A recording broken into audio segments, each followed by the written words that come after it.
যেহেতু শ্বশুর বাড়ি সেজন্য এখানে অনেক সময় কাটানো হয়েছে। দেখেছি যে আপনারা কত সহজে একটা নতুন মানুষকে আপনারা আপন করে নিতে পারেন, কাছে টেনে নিতে পারেন এবং আপনারা সবাই একটা অনেক বড় পরিবারের মতো একজন আরেকজনের খেয়াল রাখেন, একজন আরেকজনের দেখাশোনা করেন, বিপদের পাশে থাকেন। এই জন্যই বোধহয় ভালো মানুষের রাজবাড়ি বলা হয়, সহজ সরল মানুষের রাজবাড়ি, যারা একজন আরেকজনের বিপদের পাশে দাঁড়ায়। এবং এইটা সামনেও যাতে থাকে, আমরা সবাই সবার বিপদের পাশে থাকবো, সবাই সবাই বিপদে সাহায্য করব। যদিও রাজবাড়ি ভালো মানুষের এলাকা, রাজবাড়ি সবসময় বঞ্চিত। আপনাদের একটা ভালো হাসপাতাল নাই।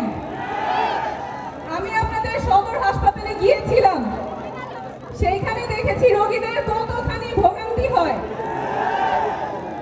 সেখানে ফ্যাসিলিটিস ভালো নাই, ব্যবস্থাপনা অনেক অব্যবস্থাপনা আছে।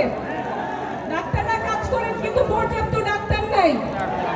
5টা ওষুধ দিলে সেখানে 3টাই পাওয়া যায় না, বাইরে থেকে কিনে নিতে হয়, খুঁজে পাওয়া যায় না। সরকারি হাসপাতালে টেস্ট অল্প সময় করা যায়, দুপুরের পর আর টেস্ট করা যায় না, বাইরে থেকে করতে হয়। কিছু হইলেই যাইতে হয় ফরিদপুর। কারো যদি স্ট্রোক হয়, হার্ট অ্যাটাক হয়, অ্যাক্সিডেন্ট করে, এইখানে চিকিৎসা নাই। চিকিৎসা করতে ঘন্টার পর ঘন্টা দূরে যেতে হয়, রাস্তাতেই মানুষ মারা যায়। এই আমাদের 54 বছরের বাংলাদেশে এই স্বাস্থ্য ব্যবস্থা আমরা চাই না। জরুরি চিকিৎসা মানুষের যখন প্রয়োজন তখনই শুরু হবে, হাসপাতাল পর্যন্ত অপেক্ষা করতে হবে না।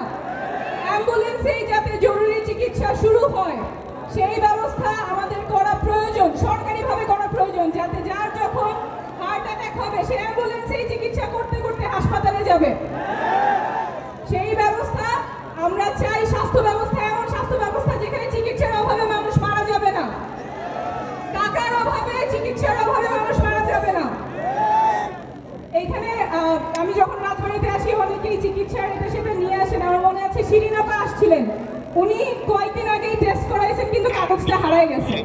তো ওনার ওই কাগজ আবার খুঁজে বের করতে হবে, খুঁজে আর পাবেন না, তখন আবার টাকা খরচ করে আবার পরীক্ষাগুলি করাইতে হয়, ডাক্তারের কাছে যাইতে হয়, তখন দেখা যায় চিকিৎসা ভালো হয় না, কারণ তথ্য তো নাই, কাগজ নাই, কাগজ হারায় গেছে। আমরা এমন স্বাস্থ্য ব্যবস্থা চাই যেখানে সবার স্বাস্থ্যের জন্য একটা ইলেকট্রনিক কার্ড থাকবে, ওই কার্ডে সব থাকবে, জন্ম থেকে মৃত্যু পর্যন্ত তার স্বাস্থ্যের কি কি সমস্যা ছিল,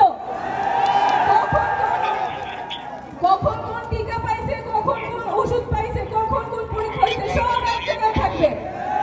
সেটা আপনি বাংলাদেশের যেই হাসপাতালে যান, ডাক্তার আপনার ওইটা খুঁজে বের করতে পারবে, তাতে ডাক্তারও ভালো চিকিৎসা দিতে পারবে, আপনারও ভালো চিকিৎসা হবে। আমরা চাই বাংলাদেশে স্বাস্থ্যের জন্য ভালো গবেষণা তৈরি হোক, বিশ্বমানের গবেষণা যাতে বাংলাদেশ থেকেই হয়। স্বাস্থ্য ব্যবস্থা আমরা চাই বাংলাদেশের স্বাস্থ্য ব্যবস্থা যাতে বিশ্বমানের হয়, এবং এই যে আপনারা তরুণরা আছেন, আপনাদের শিক্ষা ব্যবস্থাও যাতে বিশ্বমানের হয়। আপনারা তো কারো চেয়ে কম না, আপনাদের মেধা আছে, বুদ্ধি আছে, তাহলে আমাদের রাষ্ট্র থেকে কেন সেই সুযোগ দেওয়া হবে না যাতে আপনারা বিশ্বমানের শিক্ষিত হতে পারেন? আপনাদের কর্মসংস্থানের ব্যবস্থা কই? আপনাদের ছেলেমেয়েরা, সন্তানের এখানে অনেকে আছে, আফরিন আছে, সাকিব আছে, অনেকে আছে যারা গুলি ভয় না করে আপনারা রাজপথে নেমে এসেছিলেন গত বছরে, কারো তোয়াক্কা করেন নাই, পুলিশ মারছে, তারপরে আপনারা সামনে গেছেন, ওদেরকেই আপনারা ধাওয়া দিচ্ছেন। এই যে আপনারা সাহস নিয়ে নামছেন, সেটা শুধুমাত্র সরকার পরিবর্তনের জন্য না, চেহারা পরিবর্তনের জন্য না। এই ভাঙা দেশটা যাতে জোড়া লাগে, ভাঙা দেশটা যাতে বদলায়, নতুন দেশ হয়, যেখানে রাষ্ট্র নাগরিকের সবার, রাজবাড়ির মানুষের জন্য এবং সকল জেলার মানুষের জন্য যাতে বাংলাদেশ হয়, সরকার যাতে সবার জন্য কাজ করে, সেই জন্য আপনাদের ছেলেমেয়েরা রাস্তায় নামছে। এবং শুনতেছি ওইটা আমরা করে ছাড়বো। এই নাগরিক পার্টি আপনি যারা দেখতেছেন, কেন্দ্রীয় নেতৃত্ব আছে, আমরা সবাই মাঠে এই জন্যই নেমেছি যাতে দেশটা সুন্দর হয়, দেশটা যাতে সকল নাগরিকের হয়। সেই জন্য যা যা সংস্কার করা প্রয়োজন, যা যা পরিবর্তন করা প্রয়োজন, আমরা সব কিছু করে ছাড়বো। যেই সংবিধানে প্রধানমন্ত্রীর ক্ষমতা থাকে সর্বময়, রাষ্ট্রের বাহিনী ব্যবহার করে নাগরিককে গুম করতে পারে, খুন করতে পারে, ওই সংবিধান আমরা রাখবো না। ওই সংবিধান আমরা বদলাবো। সংবিধান হবে বাংলাদেশের সকল নাগরিকের, সব মানুষের অধিকার রক্ষা করবে। ওই লড়াইয়ে আমরা নামছি, ওই লড়াইয়ে আপনারা আমাদের সাথে থাকবেন। পথ অনেক লম্বা, চ্যালেঞ্জ অনেক, কিন্তু মানুষ যখন জাগে ইতিহাস বদলায়। আমরা ইতিহাস বদলে ছাড়বো। ধন্যবাদ।